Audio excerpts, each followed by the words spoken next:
Hello everyone, welcome back to another episode of r/JustNoMil. In today's episode, my JNMIL is miserable and lonely, and I've never been happier. My mother-in-law is the devil disguised as a sweet old lady. MIL keeps talking bad about me to stepdaughter. Before we get started, make sure to subscribe so you will never miss a video. So let's get started. My JNMIL is miserable and lonely, and I've never been happier. Throwaway account for obvious reasons. I, 28F, and DH, 28M, have been together for 5 years, 3 of which we have been no contact with JNMIL. I had a really good relationship with my MIL, or so I thought, for the first 2 years of my relationship with DH. In that 2 years she had a group chat with 2 of her friends, where she detailed every private thing I shared with her, and made fun of me for it. This included childhood trauma and violence I had experienced. I saw the messages, and what she said about me was horrific. Because people may ask, DH was tipped off about the group chat, logged into MIL's account, not the most ethical thing but whatever, and found all the messages. When we confronted her about it, she physically assaulted me. I have never experienced such cruelty from someone I considered a friend in my life before, and I was in shock about the situation for a very long time. I know that if I was emotionally mature, I'd probably move on and not care about her. But I just haven't. I spoke with a family member on DH's side today who told me how sad and depressed MIL is. Apparently, she is incredibly lonely after most of her family has moved away and cut contact with her, and she asks this specific family member about me and DH all the time. She asks for photos of us, and wants to know about our careers and when she is going to have grandchildren. The audacity to think she would have a relationship with them astounds me tbh. She has said she sits up at night thinking about us and missing DH. I know this family member told me this stuff to make me feel bad. But I don't. I would never seek revenge on someone, but the fact that she has received such brutal karma makes me feel elated. Every time I think about her sitting in her big house all alone, I feel content and more peaceful than I thought possible with this situation. I'm so happy that she is miserable. You reap what you sow. I would never feel guilty about not feeling guilty that she's sad and alone. She brought it on herself. If she's so sad and lonely, she can turn to those great friends of hers. The same friends who made fun of your trauma with her, and allowed her to continuously make fun of you. She's not sorry. She's sorry she got caught and is now suffering the consequences. I guarantee when you start having kids, she'll say sorry, but it won't be heartfelt. No offense though, but if she'd have assaulted me, I don't care whose mama it was, I'd have been throwing hands at the psycho. That alone is what I'd be telling whoever is trying to guilt you. Now we're good. She did something so evil, and when called out decided her best course of action was to attack me. You can let her know I will never forgive her for what she did, and she will never be allowed around my children. If her son and I were important to her, she never would have done what she did. Or better yet, ignore the flying monkeys, and like someone else said, the best revenge is living a good life without the toxic nut. She has said she sits up at night thinking about us and missing DH. I know this family member told me this stuff to make me feel bad. But I don't. Funny how people like this will relay attempts at guilt-tripping through third parties rather than simply work to repair the damage they caused. Perhaps ask that family member what they're doing to facilitate MIL working on her many issues, or if they're expecting you to just submit yourself to more abuse, making yourselves miserable just so MIL isn't? Ask them why your happiness is so much less important than MIL's. Genuinely curious what the answer would be, I suspect a lot of spluttering and awkwardness and, well, I just meant. Karma is a beautiful thing. My MIL is a born-again Christian and her church takes their image very seriously. When she was arrested for assaulting me, trespassing and attacking a police officer along with resisting arrest, her church wanted nothing to do with her. So and I are not religious at all, but the priest that ran the church showed up one day with information about domestic violence for me and to see if so was okay. She lost her church, but JMFIL was allowed to stay. It's glorious when karma hits someone who deserves it. I'm NC with my birth mother. I find one of the hardest parts of NC is selling off the headspace she took up every day. It was hard evicting her from my head. It takes time, and every day can have different feelings. Most of us wish for a better relationship with our NC person. However, emotions and personality most times make it impossible. I can totally understand grinning, in private, over her loss of family and friends because of her wrongdoings. However, the sooner you can toss her from your head, the better. Reminding the folks who attempt to share details of my NC has greatly helped me. I stop them and change the subject. Example: your mom, my NC, is having a tough time right now. Her car broke down. Me, that's rough, but I'd rather not hear news about her. I don't wish her any ill will, however, I don't dedicate any headspace. I only allow a few reminders before I get a bit more firm. She isn't on my radar, stop with the updates. Stopping the updates has changed my life all for the better. Tell the flying monkey the truth, MIL doesn't miss us, she misses sneering at me in her Mean Girls Club.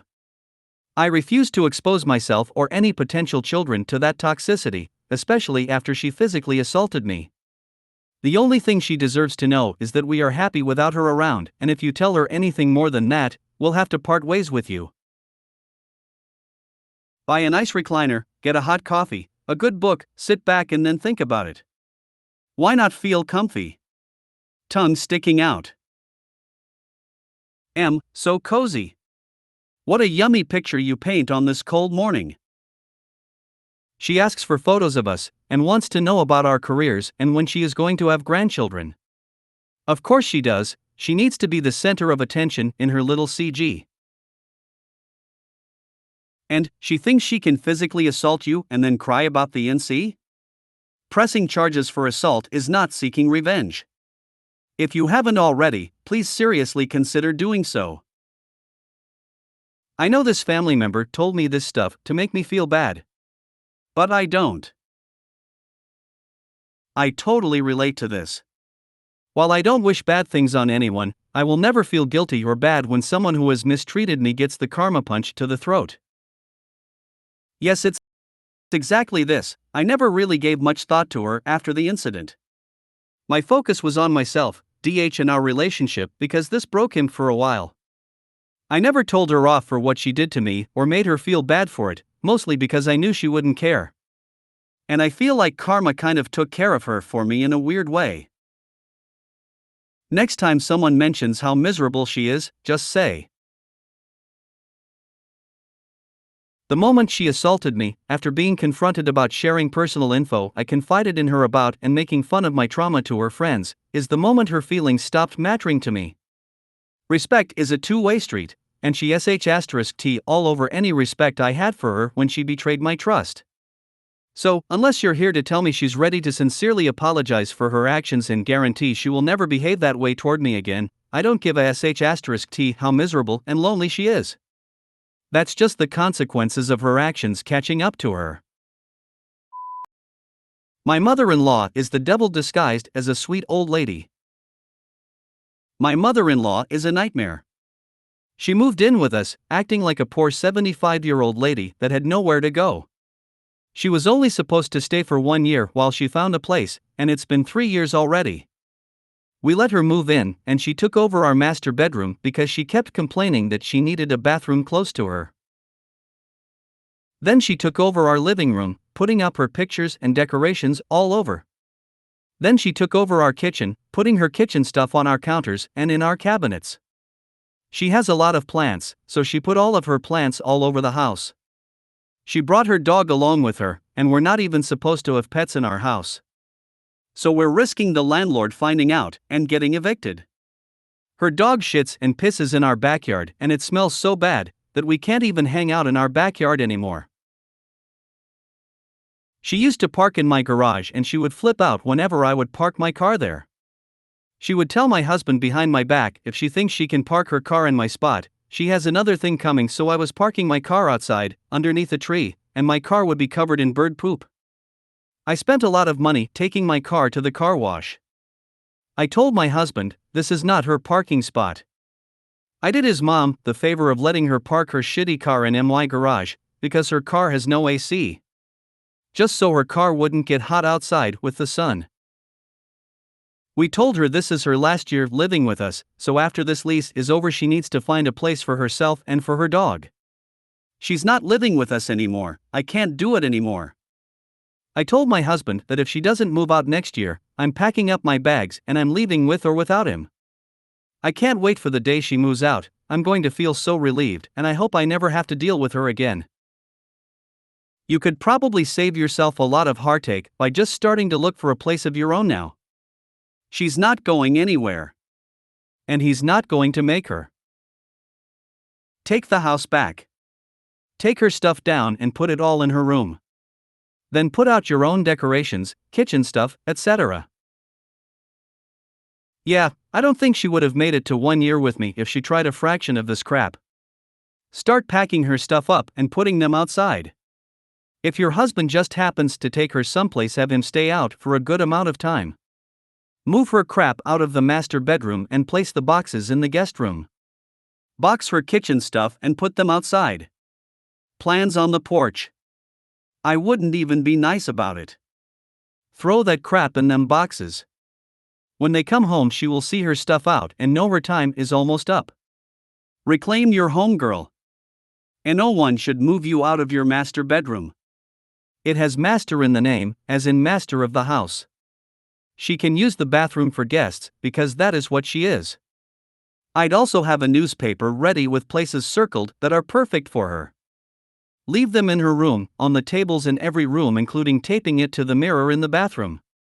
Girl! You can do it, get her moving ASAP. She won't go from just being told. This is too sweet a deal, and she's banking on so caving again. I'm going to predict sudden health issues, come moving day? So I'd start my own moving plans. We read of this fairly often on this sub. The old just temporarily thing turns out it was never supposed to be temporary at all. It was a lie. Entrapment. Especially when they're older, then they can really turn on the guilt. How can you turn away a sweet old lady to live on the streets? That works well on their adult kids that they've raised to always put mommy first. It's deliberate. It's probably always been her life plan. She's happy. She's got what she wants. She's got power and control of the house, and you're barely roommates. You're more like kitties in mom's house. Secondary people. She doesn't care about your lack of privacy or space. It's all about her. You can tell her every day that it's coming to an end, that she has to find someplace else, but she's laughing inside at you. She has no intention of living elsewhere. So you will have to be prepared to follow through on your promise to pack your bags and leave with or without your mama's boy husband. You will have to be prepared to accept he might not go with you. I'm sorry, but that would likely be for the best, despite being heartbreaking. Because otherwise, this is your life. She could live another 20 years. So the best years of your life ruined by her. Don't put up with that if that's not the way you want to live your life. You only get one life. But I'll wish the best for you, that your husband will see that you're not joking and finally get off his ass and get his mother out. Hey Opie, so I had a notification that you had posted and looks like you've deleted previous ones. I could not agree with you harder about you choosing to move out if she stays. Would you like to share my bottle of wine, or is it too early for that? LOL. My other posts got locked because everyone kept suggesting I should get a divorce. So nobody else was able to comment, and it seemed pointless to have my posts on here and nobody can comment or give an opinion about my situation. I hope this one doesn't get locked too. LOL. But sure, I would love a glass of wine. It's never too early for that. You must have the patience of a saint. I would have told her no to the bedroom. This is what is on offer, and if it doesn't work for you, then you need to find somewhere that will. No point putting those pictures up, etc., as this is a short-term stay.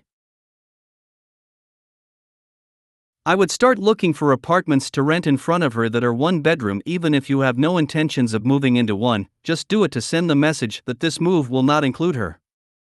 Start asking her on a daily basis how she is going with looking for somewhere to move. Proactively do it so she doesn't have some deluded perception that you will both change your mind. I'd also give her a massive hint by starting to box up her things room by room. Is your MIL sharing expenses? Or, are you paying for her food, rent, utilities, etc.? Even if she's giving you money, you and your husband will have to fix the backyard after she leaves, or your landlord could rightfully withhold part of your security deposit. Paying someone else will be expensive. Even if you do it yourselves, you'll still have to buy supplies. Is DH fully aware of the work and expense she's planning to leave you with? How did your MIL react when you told her to move out? Did you think her agreement was sincere, or do you believe she thinks she can just trick you both when the time comes to let her stay? If your backyard is such a mess that you don't want to hang out in it, do you think your neighbors might complain about it? Especially to your landlord. You both are taking risks with your housing situation by allowing her to do these things. You and your so need to get her out by the end of this year. I would never put up with any of this behavior. I would legit get boxes together and start packing her stuff away and putting your stuff back in its place. MIL keeps talking bad about me to stepdaughter. The backstory is long. My stepdaughter is 15, and we have had custody of her since her mother died 4 years ago.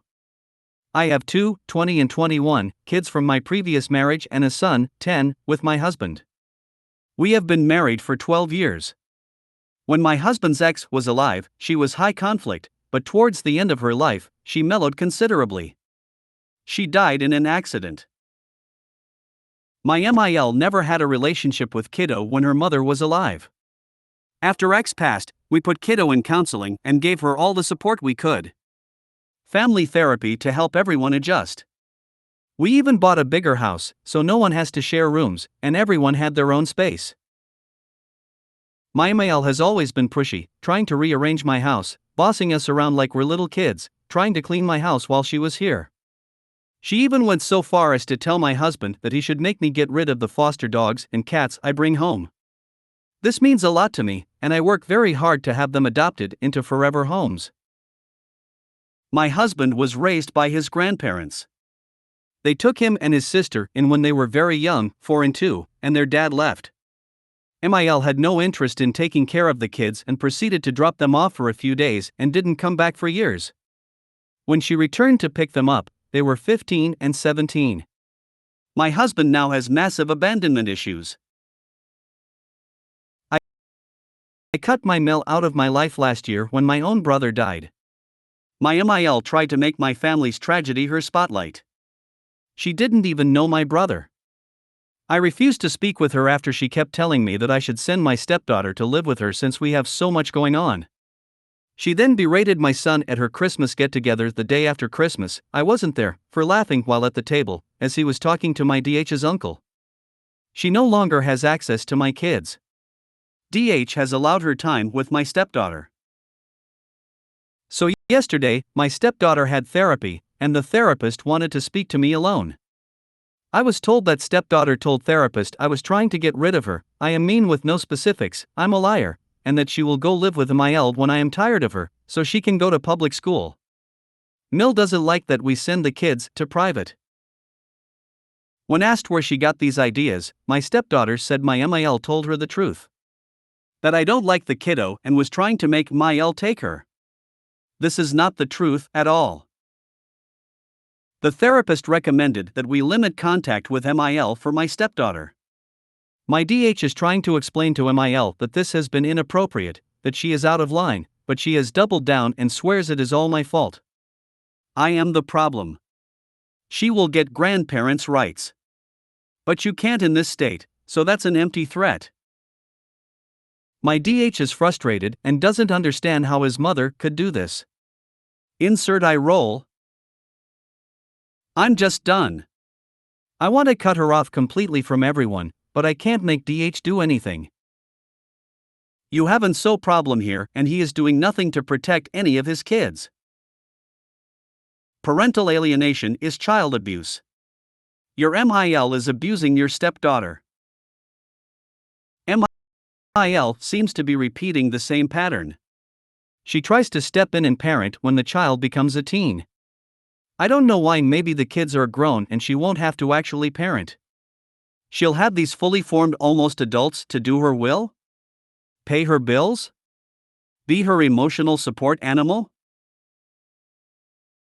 Anyway, she did the same thing to her son and is trying to do that with your daughter, SD.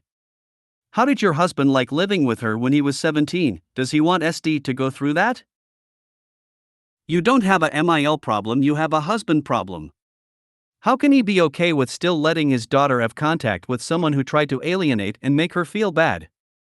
Your stepdaughter lost her mom and is in a very delicate place. Instead of doing everything to protect her, your husband threw her to this snake, one everyone knows tries to start trouble. Why? I'd be calling out my husband for this. No one to blame but him. It's his role to protect his children. He clearly isn't doing that. Your stepdaughter sees how your kids are treated different, i.e. protected, from this woman. It will start to become a big problem.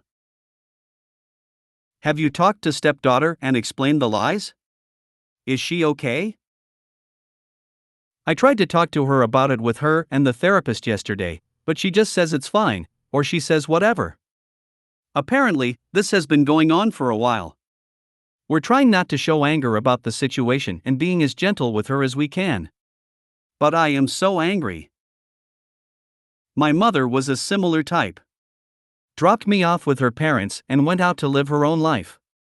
When elder Demon was born, she was full of plans on all the things she would do with her grandbaby. Guess who is the grandmother my children have never seen?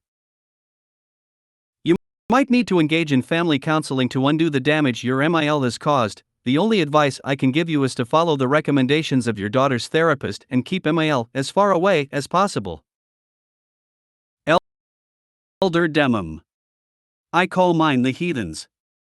I told DH I wanted to go to family therapy again and that he needs individual therapy himself since he has never dealt with his trauma related to his parents.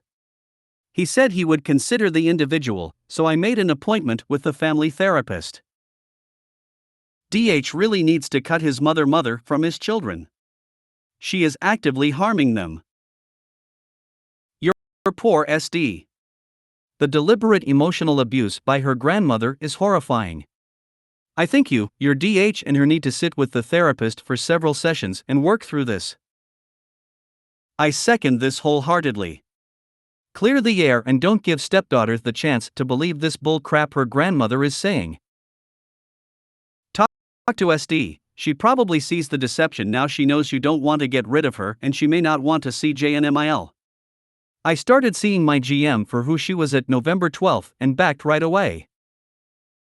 Does SD like her dad, her family, her home and room, her school, her friends, her extracurriculars? Does JNMIL know SD is as happy as possible considering her recent loss of her mother? Then why would JNMIL lie about you, who cares for and loves her, and want to upend SD life if she is mostly happy? If SD sees this for herself, she may just go LC to and see herself. Seems her therapist will guide that. JNMIL is selfish, drama-mongering and an uncaring, unhinged, awful human. Not looking out for what is best for SD at all. Kinda coincidental that JNMIL wants to take SD at the same-ish age as she came back for DH. If you made it to the end of the video, thanks for watching. Don't forget to like, subscribe and share, and we will see you in the next video.